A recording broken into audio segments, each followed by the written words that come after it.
Hanno scelto la campagna come mestiere, scommessa di vita e dopo gli studi, magari in settori che poco hanno a che fare con l'agricoltura, hanno deciso di tornare alle radici scommettendo sulla terra. Sono i giovani neocontadini veneti, titolari di imprese agricole che dal 2008, grazie al programma di sviluppo rurale, hanno prodotto investimenti per 360 milioni di euro, portando l'agroalimentare ad un valore di produzione lorda vendibile oltre la soglia dei 5 miliardi.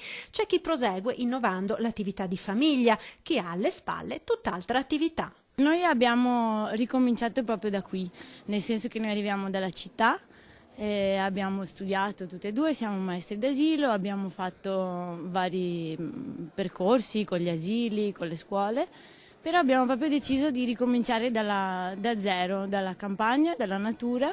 E così è nata la fattoria Ragazzi a quattro zampe, a due carrare, dove i bimbi vengono avvicinati alla terra e agli animali, ma le idee dei giovani imprenditori agricoli sono le più varie. Quando sono rientrato da una formazione di studio all'estero, assieme a mio fratello minore Manuel abbiamo deciso di insediarsi e di creare un progetto, di confezionarci il prodotto che noi produciamo e di approcciare i mercati esteri in maniera diretta.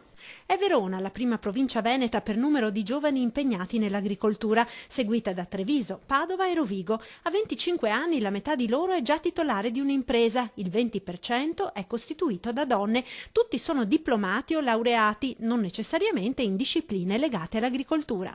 Magari un giovane che fa uno studio per esempio di architettura, poi lascia l'architettura proprio per dedicarsi all'agricoltura. Io stessa ho studiato, ho intrapreso la facoltà di lingue, mi sono appunto laureata a Venezia e adesso sto proprio intraprendendo sempre quella che è un'attività agricola che però dà tantissime soddisfazioni.